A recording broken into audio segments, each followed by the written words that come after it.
ಮಾಡೋದಕ್ಕೆ ನಮ್ಮ ಜೊತೆಗೆ JDSನ ವಕ್ತಾರರಾಗಿರುವಂತಹ ರಿಷಿಕ್ ಗೌಡ ಸರ್ ಅವರು ಜಾಯ್ನ್ ಆಗಿದ್ದಾರೆ. ಸರ್ ಸ್ವಾಗತ ನಿಮಗೆ. ನಮಸ್ತೆ. ಅದೇ ರೀತಿಯಾಗಿ ಕಾಂಗ್ರೆಸ್ನ ವಕ್ತಾರರಾಗಿರುವಂತಹ ಬಾಲಕೃಷ್ಣ ಯಾದವ್ ಸರ್ ಅವರು ಕೂಡ ನಮ್ಮನ್ನ ಜಾಯ್ನ್ ಆಗಿದ್ದಾರೆ. ಸರ್ ನಿಮಗೂ ಕೂಡ ಸ್ವಾಗತ. ನಮಸ್ಕಾರ. ಇನ್ನು ಅದೇ ರೀತಿಯಾಗಿ ರಾಜಕೀಯ ವಿಶ್ಲೇಷಕರಾಗಿರುವಂತಹ ರಾಜೇಂದ್ರ ಸರ್ ಅವರು ಕೂಡ ಲೈವ್ ಅಲ್ಲಿ ನಮ್ಮನ್ನ ಜಾಯ್ನ್ ಆಗಿದ್ದಾರೆ. ಸರ್ ನಿಮಗೂ ಕೂಡ ಸ್ವಾಗತ ಈ ಕಾರ್ಯಕ್ರಮಕ್ಕೆ. ಈಗ ಪ್ರಮುಖವಾಗಿ ರಿಷಿಕ್ ಗೌಡ ಸರ್ ನಿಮಗೆ ನಾನು ಪ್ರಶ್ನೆಗೆ ಬಂದ್ಬಿಡ್ತೀನಿ. ನೋಡಿ, ಇದನ್ನ ನೋಡಿದಾಗ ನಿಮ್ಮ ಮೊದಲ ಪ್ರತಿಕ್ರಿಯೆ ಏನು? ಇದನ್ನು ಯಾವ ರೀತಿ ನೋಡ್ತೀರಿ ಅಂತ? ಸರ್ ನೋಡಿ, ಕರ್ನಾಟಕ ರಾಜ್ಯದಲ್ಲಿ ಕಾಂಗ್ರೆಸ್ ಅವರು ಆಡಳಿತ ಬಂದ ಮೇಲೆ ಈ ಹಿಂದೆ ಇದ್ದಂಥ ಹೋಮ್ ಮಿನಿಸ್ಟರ್ ಅವರು ತಾವು ಏನೇ ಪ್ರಶ್ನೆ ಕೇಳಿದ್ರು, ಮಾಧ್ಯಮದವರಾಗಲಿ ಅಥವಾ ವಿರೋಧ ಪಕ್ಷದವರಾಗಲಿ ಅಥವಾ ತೆರಿಗೆದಾರರು ಏನೇ ಕೇಳಿದ್ರು ನನಗೇನೂ ಗೊತ್ತಿಲ್ಲ, ನನಗೆ ಮಾಹಿತಿ ಇಲ್ಲ ಅಂತ ಹೇಳ್ತಾ ಇದ್ರು. ಆದರೆ 3 ವರ್ಷ ಆದಮೇಲೆ ಏನೋ ಅವರ ದೈವ ಬಲದಿಂದ ಚೇಂಜ್ ಆಗಿದ್ದಾರೆ.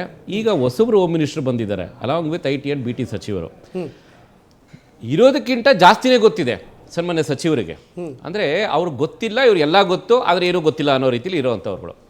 ಇನ್ನು ತಾವು ಈ RSS ವಿಚಾರವಾಗಿ ತಾವು ಕೇಳೋದಾದರೆ, ಕರ್ನಾಟಕ ರಾಜ್ಯದಲ್ಲಿ ತಾವು ಗೃಹ ಸಚಿವರು ತಗೊಂಡ ಮೇಲೆ ಒಂದು ಪೊಸಿಷನ್ ಬಂದ ಮೇಲೆ ಪ್ಲಸ್ IT BT ಮಿನಿಸ್ಟರ್ ಅಂತ ತಾವೇನಾಗಿದ್ದೀರಾ, IT BTಲಿ ಸರಿಸುಮಾರು ಎಷ್ಟು ಪರ್ಸೆಂಟೇಜ್ ಆಫ್ ಔಟ್ಸೈಡರ್ಸ್ ಇದ್ದಾರೆ ಅಂದರೆ ನಮ್ಮ ಕರ್ನಾಟಕದಲ್ಲಿರುವಂತಹ ನಮ್ಮ ಇಂಜಿನಿಯರ್ಸ್ಗಾಗಲಿ ಗ್ರೂಪ್ C D ಆಗಲಿ ಅಥವಾ B ಆಗಲಿ ಈಕ್ವಲೆಂಟ್ ಆಗಿರುವಂತಹ ಎಷ್ಟು ಜನಕ್ಕೆ ಉದ್ಯೋಗ ಇದೆ, ಯಾರೆಲ್ಲ ಹೊರದೇ ಇರೋದು ರಾಜ್ಯದಿಂದ ಬಂದುಬಿಟ್ಟು ಉದ್ಯೋಗಗಳು ತಗೊಳ್ತಾ ಇದ್ರೆ ಇವತ್ತು ನಮ್ಮ ಕರ್ನಾಟಕ ರಾಜ್ಯದಲ್ಲಿ ಇರುವಂತಹ ಎಷ್ಟು ಜನ ಇಂಜಿನಿಯರ್ಸ್ಗೆ ದಬ್ಬಾಳಿಕೆ ನಡೆಸ್ತಾ ಇದೆ ಅನ್ನುವಂಥದ್ದನ್ನ ಅವರು ವಿಚಾರಣೆ ಮಾಡಬೇಕಾಗಿರುವಂಥದ್ದು ಒಂದು ವಿಚಾರ. ಎರಡನೇ ವಿಚಾರ, ಇತ್ತೀಚೆಗಷ್ಟೇ ನಿಮಗೆ ಒಂದು ಖಾಸಗಿ ಕಂಪನಿಯವರು 1 ಲಕ್ಷ ಕೋಟಿ ಇನ್ವೆಸ್ಟ್ಮೆಂಟ್ ಮಾಡಬೇಕಾಗಿರೋದು ತಗೊಂಡು ಬೇರೆ ಬೇರೆ ರಾಜ್ಯಕ್ಕೆ ಹೋಗ್ತಾ ಇದ್ದಾರೆ ಇನ್ವೆಸ್ಟ್ಮೆಂಟ್ಸ್ಗಳು. ಆಮೇಲೆ ಅದೇ ರಾಜ್ಯದವರೇನೆ ನಿಮಗೆ ಒಂದು ಮೆಣಸಿನ್ಕಾಯಿ ಇಟ್ಟುಬಿಟ್ಟು ಉರಿ ಆಗ್ತಾ ಇದೆಯಾ ಅಂತ ಕರ್ನಾಟಕ ರಾಜ್ಯದ ಮಾನ ಮರ್ಯಾದೆ ಹಾಳು ಮಾಡಿದ್ರು ನಿಮಗೆ ಒಂದು ಎಕ್ಸ್ ಮೀಡಿಯಾದಲ್ಲಿ ಆ್ಯಂಡ್ ಸೋ ಆನ್. ಅದರ ಬಗ್ಗೆ ತಾವು ಉತ್ತರ ಕೊಡಬೇಕಾಗಿರುವಂತಹ IT BT ಸಚಿವರು ಪ್ಲಸ್ ನಿಮಗೆ ಮಾನ ಮರ್ಯಾದೆ ದೇಶದಲ್ಲಿ ನಿಮಗೆ ಮಹಾರಾಷ್ಟ್ರದಿಂದ ಬಂದುಬಿಟ್ಟು ಮೈಸೂರಲ್ಲಿ ಡ್ರಗ್ ಫ್ಯಾಕ್ಟ್ರಿ ಇರುವಂಥದ್ದನ್ನು ಬೆಂಗಳೂರಲ್ಲಿ ಹಲವಾರು ಕಡೆ ಇರುವಂತಹ ಡ್ರಗ್ಸ್ ವಿಚಾರಗಳನ್ನ ಹಿಡ್ಕೊಂಡು ಹೋಗಿದ್ದಾರೆ. ಅದರ ಬಗ್ಗೆ ಬಂದುಬಿಟ್ಟು ತಾವು ಒಂದು ಸ್ಪಷ್ಟನೆ ಕೊಟ್ಟುಬಿಟ್ಟು ಏನು ನಿಲುವು ತಗೊಂಡ್ರಿ, ಯಾವ ರೀತಿ ತಾವು ಬಂದ ಮೇಲೆ ಇದ್ರ ಮೇಲೆ ಆ್ಯಕ್ಷನ್ ತಗೊಂಡಿದ್ದೀರಿ ಅನ್ನೋವಂಥದ್ದನ್ನ ಒಂದು ಸ್ಪಷ್ಟನೆ ಕೊಡಬೇಕಾಗಿತ್ತು. ಇತ್ತೀಚೆಗೆ ತಮ್ಮ ಮಾಧ್ಯಮದಲ್ಲೇ ಪ್ರಚರಿಸಿದ್ದು ಇಲ್ಲಿಂದ ಕೂಗಳಿತೆ ದೂರ, ನಿಮಗೆ ನಾಟ್ ಇವನ್ ಎ ಕಿಲೋಮೀಟರ್, ಇಲ್ಲಿಂದ ನಿಮಗೊಂದು 300 ಮೀಟರ್ 400 ಮೀಟರ್ ಇದೆ ತಮ್ಮ ಚಾನಲ್ ಮೀಡಿಯಾದಿಂದ ಇಲ್ಲೇ ಇರುವಂಥದ್ದು. ಇಲ್ಲಿ ಇತ್ತೀಚೆಗೆ ಸಿಕ್ಕಿರುವಂತಹ ಒಂದು ಡ್ರಗ್ಸ್ ಮಾಫಿಯಾ ಏನು ಆಕ್ಟಿವಿಟೀಸ್ ಇತ್ತಲ್ವಾ, ಇದ್ರ ವಿಚಾರವಾಗಿ ತಾವು ಸ್ಪಷ್ಟನೆ ಕೊಡಬೇಕಾಗಿತ್ತು. ಆದರೆ ತಾವು ಇರುವಂತಹ ಒಂದು ಗೃಹ ಸಚಿವಾಲಯ ಪ್ಲಸ್ ಒಂದು IT BT ಸಚಿವಾಲಯಕ್ಕೆ ಲಿಂಕ್ ಆಗಿರುವಂತಹ ಯಾವುದೇ ಒಂದು ಹೇಳಿಕೆ ಕೊಡ್ತಾ ಇಲ್ಲ. ಅದರಲ್ಲಿ ಮಾಡಬೇಕಾಗಿರುವಂತಹ ತಮ್ಮ ಜವಾಬ್ದಾರಿಯುತವಾಗಿರುವಂಥ ಕೆಲಸಗಳನ್ನ ಒಂದನ್ನೂ ನಿರ್ವಹಿಸಿದಲೆ ತಾವು ಈ RSS ವಿಚಾರವಾಗಿ ತಾವು ಗೃಹ ಸಚಿವರಾದ ಮೇಲಲ್ಲ, ತಾವು ಯಾವತ್ತಿಂದ ಕಾಂಗ್ರೆಸ್ಸಲ್ಲಿ ಇದ್ದೀರೋ ಅವತ್ತಿನಿಂದ ಇವತ್ತಿನವರೆಗೂ ತಾವು ಇದರ ಬಗ್ಗೆ ಟೀಕೆಗಳು ಹೇಳಿಕೆಗಳನ್ನ ಮಾಡ್ಕೊಂಡು ಬರ್ತಾನೆ ಇದ್ದೀರಾ. ಈ ಹಿಂದೆ ಎಷ್ಟು ಕಾಂಗ್ರೆಸ್ ಸರ್ಕಾರಗಳು ಬಂದವು ಹೋದ್ವು, ನಾನು ಹೇಳ್ತಾ ಇರೋದು 1947 1950s ಅಥವಾ RSS ಯಾವತ್ತು ಫಾರ್ಮೇಷನ್ ಆಯಿತು, ಯಾವತ್ತಿಂದ ಅಸ್ತಿತ್ವದಲ್ಲಿ ಇದೆಯೋ, ಯಾವತ್ತಿಂದ RSS ಅವರು ಒಂದು ಸಂಘಟನೆಗಳನ್ನ ಮಾಡ್ಕೊಂಡು ಬರ್ತಾ ಇದ್ದಾರೋ ಅವತ್ತಿನಿಂದ ಇವತ್ತಿನವರೆಗೂ ಕಾಂಗ್ರೆಸ್ ಸರ್ಕಾರದವ್ರಿಗೆ RSS ಕಂಡ್ರೆ ಆಗೋದೇ ಇಲ್ಲ. ಅವರು ಯಾಕೆ ಆಗ್ತಾ ಇಲ್ಲ ನನಗಂತೂ ಗೊತ್ತಿಲ್ಲ. ಆದರೆ RSS ಉದ್ದೇಶ ಅಂತ ಬಂದಾಗ ನನಗಿಂತ ಚೆನ್ನಾಗಿ RSS ಪ್ರತಿನಿಧಿಗಳು ಹೇಳ್ತಾರೆ ಅಥವಾ BJP ಸ್ನೇಹಿತರು ಅದ್ರ ಬಗ್ಗೆ ಮಾತಾಡ್ತಾರೆ. ಆದರೆ ನನಗೆ ಗೊತ್ತಿರುವಂಥ ಒಂದು ಬೇಸಿಕ್ ಇನ್ಫಾರ್ಮೇಷನ್ ಪ್ರಕಾರ ನಾನು ಹೇಳೋದೇ ಆದರೆ ನಿಮಗೆ RSS ಅಂತ ಒಂದು ಹಿಂದೂ ರಾಷ್ಟ್ರ ಕಟ್ಟಬೇಕು, ಒಂದು ರಾಷ್ಟ್ರ ನಿರ್ಮಾಣಕ್ಕೆ ಮಾಡಬೇಕಾಗಿರುವಂಥ ಒಂದು ಸಂಘ ಅಂತ ಇದೆ. That's all what it defines as. ಆದರೆ ಸನ್ಮಾನ್ಯ ಮಲ್ಲಿಕಾರ್ಜುನ್ ಖರ್ಗೆ ಅವರಿಗೆ ಇಷ್ಟು ಅದ್ರ ಬಗ್ಗೆ ಚಕಾರ ಎತ್ತಲ್ಲ, ಅಥವಾ ಕಾಂಗ್ರೆಸ್ಸಲ್ಲಿ ಇರುವಂತಹ ಬೇರೆ ಯಾವುದೇ ನೀವು ಸಚಿವರನ್ನ ನೋಡಿದ್ರು ನೀವು ಇದ್ರ ಬಗ್ಗೆ ಭಜನೆ ಮಾಡಲ್ಲ. ಆದರೆ ಏಕೈಕ ವ್ಯಕ್ತಿ ನಿಮಗೆ ದಿನ ಬೆಳಗ್ಗೆ ಇದ್ರೆ ನೀವು ಏನೇ ಪ್ರಶ್ನೆ ಕೇಳಿದ್ರು ಆ ಉತ್ತರದಲ್ಲಿ ಒಂದು RSS ವರ್ಡ್ನಾರು ಇಟ್ಕೊಂಡು ಹೇಳುವಂಥವ್ರು ಅಂದರೆ ಅದು ಸನ್ಮಾನ್ಯ ಪ್ರಿಯಾಂಕ ಖರ್ಗೆ ಅವರು, ಗೃಹ ಸಚಿವರು.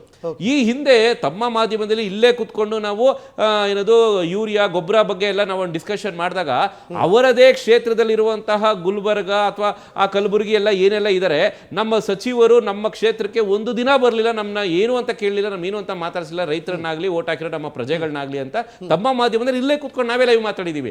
ಇಂಥ ಗೃಹ ಸಚಿವರು, ಇಂಥ IT BT ಸಚಿವರು ನಿಮಗೆ ಒಂದು ಸಬ್ಜೆಕ್ಟ್ ಅಲ್ಲಿ ಯಾವ್ದು ತಗೊಳ್ಬೇಕು, ವಿದ್ಯಾ ಅಂದ್ರೆ ನಿಮಗೆ ಸ್ಟಡೀಸ್, ನಿಮಗೆ ಒಂದು ಎಜುಕೇಶನ್ ಸೆಕ್ಟರ್ ಅಲ್ಲಿ ಮೇಲಿಂದ ನಂಬರ್ 1 ಅಲ್ಲ ಸ್ವಾಮಿ, ಕೆಳಗಿಂದ ನಂಬರ್ 1.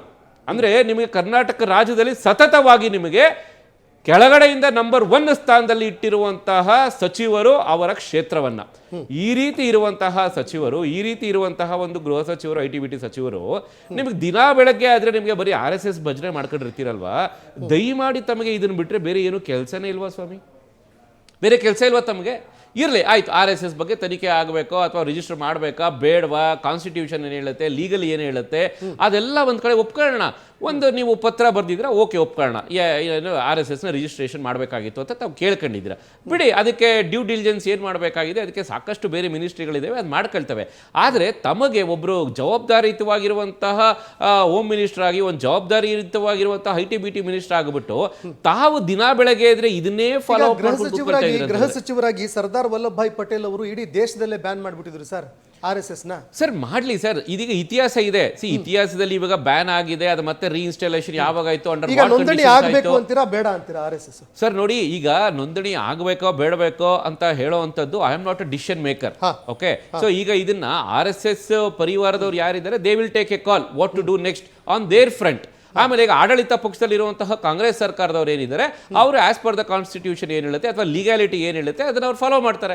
ಸೊ ಈಗ ನಾವೀಗ ಒಂದು ಪ್ರಾದೇಶಿಕ ಪಕ್ಷವಾಗಿ, ಒಂದು JDS ಪಕ್ಷವಾಗಿ ನಮ್ಮ ನಿಲುವು ಅಂತ ಹೇಳಿದ್ರೆ, ಇಲ್ಲಿ ಸನ್ಮಾನ್ಯ ಗೃಹ ಸಚಿವರು, ITBT ಸಚಿವರು ಏನಿದ್ದಾರೆ, ಅವರಿಗೆ ಇರುವಂತಹ 1.5 ವರ್ಷ 18 ತಿಂಗಳಲ್ಲಿ ರಾಜ್ಯ ಸುಧಾರಣೆ ಮಾಡಿ, ರಾಜ್ಯದಲ್ಲಿರೋ ಯುವಕರನ್ನ ಸುಧಾರಣೆ ಮಾಡಿ, ಇದನ್ನ ಬಿಟ್ಟು ತಾವು ದಿನ ಬೆಳಗ್ಗೆ ಬರೀ RSS ಭಜನೆ ಮಾಡ್ಕೊಂಡೆ ಕೂತ್ಕೊಂಡು ಅದನ್ನ ತಾವು ಸೋಷಿಯಲ್ ಮೀಡಿಯಾದಲ್ಲೂ ಫಾಲೋ ಮಾಡ್ಕೊಂಡು ಕೂತ್ಕೊಳ್ತಾ ಇದ್ರಲ್ಲ, ಇದು ಎಷ್ಟು ಸರಿ? ತಾವು ಮಾಡ್ತಾ ಇರುವಂತಹ ತಮ್ಮ ಮಿನಿಸ್ಟ್ರಿಗೆ is it fair on you, is it right on you to follow and do this on every day basis? ನೀವು ಯಾವಾಗಲೂ ಬರೀ ಈ ತರ ವಿಷಯಗಳನ್ನೇ ತಗೊಳ್ತೀರಾ ನೀವು. ಈ ಹಿಂದೆನೂ ತಾವು ಗಮನಿಸಿದ್ರೆ, ಅವ್ರು ಬರೀ ITBT ಸಚಿವರಾಗಿದ್ರು, ಆವತ್ತು ಟೈಮಲ್ಲೂ ನೀವು ಯಾವುದೇ ರಿಯಾಕ್ಷನ್ ಕೇಳಿ, ಎವ್ರಿ ಆಲ್ಟರ್ನೇಟ್ ಡೇ ಅವ್ರಿಗೆ ಇದ್ರ ಬಗ್ಗೆ ಒಂದು ಚಕಾರ ಇರುತ್ತೆ. ಓಕೆ, ಈಗ ರಾಜೇಂದ್ರ ಸರ್, ತುಂಬಾ ದೊಡ್ಡ ಪ್ರಮಾಣದಲ್ಲಿ ಚರ್ಚೆಗಳು ಆರಂಭ ಆಗಿದ್ದಾವೆ ರಾಜೇಂದ್ರ ಸರ್. ಹೀಗಾಗಿ ಒಬ್ಬ ವಿಶ್ಲೇಷಕರಾಗಿ ಇದನ್ನ ಯಾವ ರೀತಿಯಾಗಿ ನೋಡುತ್ತೀರಿ ಅಂತ? ಇಲ್ಲ, ಇದೆ ಇಶ್ಯೂ ಇಲ್ಲ ಅಂತಲ್ಲ. ಈಗ ಅವರು ಹಾಗೆ ಹೇಳಿದಾಗೆ of course it is subjected for so many conflicts ಮತ್ತೆ ಲೀಗಾಲಿಟೀಸ್ ಏನಿದೆ, ಲೀಗಾಲಿಟೀಸು ಅದು ಕೋರ್ಟ್ ಹ್ಯಾಸ್ ಟು ಡಿಸೈಡ್. ಆಗಿದೆ, ಹೌದು. 1923 ಇಂದ ಅದಕ್ಕೆ RSS ಗೆ ಒಂದು ಇತಿಹಾಸ ಇದ್ರೂ ಕೂಡ ನಮ್ಮ ಸಂವಿಧಾನ ಜಾರಿಗೆ ಬಂದ ಮೇಲೆ ಅದು ಏನು, is it an organisation, NGO, what it is ಅನ್ನೋದು ಬಂದಾಗ ದೇಶದ ಕಾನೂನುಗಳು ಅದಕ್ಕೆ ಅಪ್ಲೈ ಆಗುತ್ತೆ ನಿಜ. ಆದ್ರೆ ಅದರ ರೆಲೆವೆನ್ಸಿ ಇದೆಯಲ್ಲ ಈ ಸಂದರ್ಭದಲ್ಲಿ, ಇಷ್ಟೆಲ್ಲ ಸಮಸ್ಯೆಗಳು ಬೇರೆ ಬೇರೆ ಇವೆಲ್ಲ ಇರಬೇಕಾದ್ರೆ ಇದಕ್ಕೆ ಇಷ್ಟು ಓವರ್ ಫೋಕಸ್ ಯಾಕೆ ಅಂತಕ್ಕಂಥದ್ದು ಪ್ರಶ್ನೆ ಬರೋದಿಲ್ಲ ಅನ್ನೋದಲ್ಲ. ಈಗ ಪ್ರಿಯಾಂಕ್ ಖರ್ಗೆ ಅವರು ಕೇಳಿರ್ತಕ್ಕಂತ ಪ್ರಶ್ನೆಗಳು ಇದೆಯಲ್ಲ, ಅದು ಬಹಳ major, significant, to be answerable. Of course ಈ ದೇಶದಲ್ಲಿ ಯಾರು ಕೂಡ ಅಲ್ವಲ್ಲ, ಸಂವಿಧಾನ ಅಂತಕ್ಕಂಥದ್ದು ಇದೆಯಲ್ಲ, ಈ ಸಂವಿಧಾನ ಎಕ್ಸ್ಟ್ರಾ ಕಾನ್ಸ್ಟಿಟ್ಯೂಷನಲ್ ಯಾರು ಇಲ್ಲ ಇಲ್ಲಿ. ನಾವು ಈ ದೇಶದ ಸಂವಿಧಾನವನ್ನು ಒಪ್ಕೊಂಡಿದ್ದೇವೆ. ಈಗ ನಿನ್ನೆ ಮೋಹನ್ ಭಾಗವತ್ ಅವರು ಒಂದು ರಿಯಾಕ್ಷನ್ ಕೊಟ್ಟರು, there is no need of answer to this ಅಂತ ಹೇಳ್ಬಿಟ್ಟು ಅವ್ರು ಹೇಳಿದ್ದಾರೆ ಕೇರಳದಲ್ಲಿ. ಹಾಗಾದ್ರೆ ಇದು ನೋ ನೀಡ್ ಟು ಆನ್ಸರ್ ಅಂತ ಹೇಳಿದಾಗ ಇದ್ರೊಳಗೆ ಪ್ರಶ್ನೆಗಳು ಬಹಳ ಇದೆ. ಈಗ ಹಿಂದೂ ಧರ್ಮ ಇದು ರಿಜಿಸ್ಟರ್ ಆಗಿದೆಯಾ ಅಂತ ಕೇಳಿದ್ದಾರೆ, ಇಲ್ಲ. ಹಂಗಂತ ಹೇಳಿ ಆರ್ಗನೈಸೇಷನ್ ಅಂತ ಹೇಳಿದಾಗ ಬೇರೆ ದೇಶಗಳಲ್ಲಿ ಕೂಡ ಅದು ನೋಂದಣಿ ಆಗಿದೆ ಅಂತಕ್ಕಂತ ಒಂದು ವಿಚಾರ ಬಂದಾಗ ದೇಣಿಗೆ ಅಂದ್ರೆ ಏನು, ಕಾಣಿಕೆ ಅಂತ ಹೇಳಿದ್ರೆ ಏನು, ಅವರೇ ಒಂದ್ ಕಡೆ ಹೇಳ್ತಾರೆ ಭಾಗವತ್ ಅವರು, ಈ ದೇಶದಲ್ಲಿ RSS ಬಗ್ಗೆ ಜನರಿಗೆ ಸರಿಯಾದಂತ ಒಂದು ತಿಳುವಳಿಕೆ ಇಲ್ಲ ಅಂತ ಇತ್ತೀಚೆಗೆ ಹೇಳಿರ್ತಕ್ಕಂಥದ್ದು. It is on record, kindly verify it. I am not just floating the statement of Mohan Bhagwat. ಹಾಗಾದ್ರೆ ಇವತ್ತು ಪರಿಸ್ಥಿತಿ ಬಂದಿದೆ ದೇಶಕ್ಕೆ. ರಾಷ್ಟ್ರೀಯ ಸ್ವಯಂ ಸೇವಕ ಸಂಘ ಅಂತ ಹೇಳಿದ್ರೆ ಅದರ ಡೆಫಿನೇಷನ್ಸು, ಅದರ ಎಲಾಬರೇಷನ್ಸು, ಅದರ ವರ್ಕಿಂಗು ಇವತ್ತು ಅವರೇ ಅದನ್ನ, ಯಾಕದನ್ನ ಟ್ರಾನ್ಸ್ಪರೆನ್ಸಿ ಇದೆಯಲ್ಲ. ಹೀಗಾಗಿ ಇವತ್ತು ಆ ಪರಿಸ್ಥಿತಿ ಬಂದಿದೆ. ಬಹುಶಃ ಇದರಲ್ಲಿ ಬಹಳಷ್ಟು ಲೀಗಲ್ ಫ್ಯಾಕ್ಟರ್ಸ್ ಜಾಸ್ತಿ ಇದೆ. He has to answer. ಈಗ ಎಲ್ಲ ಇದಾಗಿರ್ತಕ್ಕಂಥ ಹಿಂದೆ ಆಗೋಗ್ಬಿಟ್ಟಿದೆ, ಇವತ್ತು ಯಾಕೆ ಮಾಡ್ಬೇಕು ಅಂತಕ್ಕಂಥದ್ದಲ್ಲ, ಅದು ಅಡಮೆಂಟ್ ಆರ್ಗ್ಯುಮೆಂಟ್ ಆಗುತ್ತೆ ಅಷ್ಟೇ. ಎಲ್ಲವೂ ಸರಿಯಾಗಿದ್ರೆ it should be in a transparent way ಅಂತಕ್ಕಂಥದ್ದೇ ಪ್ರಾಯಶಃ. ಆ ರೀತಿಯಾದಂತಹ ಒಂದು ಇಶ್ಯೂಸ್ ತಗೊಂಡು ಪ್ರಿಯಾಂಕಾ ಖರ್ಗೆ ಕೇಳಿರ್ತಕ್ಕಂಥದ್ದು ತಪ್ಪು ಅಂತ ಹೇಳಿಕ್ಕಾಗಲ್ಲ. ಅವರು ಏನ್ ಈಗ ಹೇಳ್ತಾ ಇದ್ದಾರೆ, ಅದು ನಾಳೆ ಬೆಳಗ್ಗೆ it is subjected for judicial. ಇವತ್ತು ದೇಶದಲ್ಲಿ ಕಾನೂನಿದೆ, ನ್ಯಾಯಾಲಯಗಳಿದೆ, ಸುಪ್ರೀಂ ಕೋರ್ಟ್ ಇದೆ, ಎಲ್ಲವೂ ನಾವೇ ತೀರ್ಮಾನ ಮಾಡ್ತಕ್ಕಂಥ ಸಂವಿಧಾನ, ಇದು ಪಾರ್ಲಿಮೆಂಟ್ ಇದೆ. ಆಯ್ತು, ನೀವು RSS is accepted for all these ಅಂತ ಒಂದು ಅಮೆಂಡ್ಮೆಂಟ್ ತಗೊಂಡ್ಬರ್ಲಿ ಪಾರ್ಲಿಮೆಂಟ್ ಅಲ್ಲಿ, ಮಾಡ್ಲಿ. ಇವೆಲ್ಲ ಬರುತ್ತೆ, ಬಹಳಷ್ಟು ವಿಚಾರಗಳಿದೆ, ಅದ್ರ ಬಗ್ಗೆ ಮಾತಾಡೋದು ಬಹಳ ವಿಷಯಗಳಿದೆ ಅಂತ ಹೇಳ್ತೀನಿ ನಾನು. Okay sir. ಈಗ ಸರ್ ಯಾದವ್ ಸರ್, ಸಹಜವಾಗಿ ತುಂಬ ಸಮಸ್ಯೆಗಳಿದ್ದಾವೆ, ಅದರ ನಡುವೆ ಪರ್ಟಿಕ್ಯುಲರ್ ಆಗಿ ಇದನ್ನು ಕೈಗೆತ್ಕೊಳ್ಳುವಂಥ ಒಂದು ಬೇಕಿತ್ತ ಅಂತ ಈ ವಿಚಾರ. ನೋಡಿ, RSS ರಾಷ್ಟ್ರೀಯ ಸ್ವಯಂ ಸೇವಕ ಸಂಘ, ಸೊ ಇದನ್ನು ಪ್ರಪ್ರಥಮ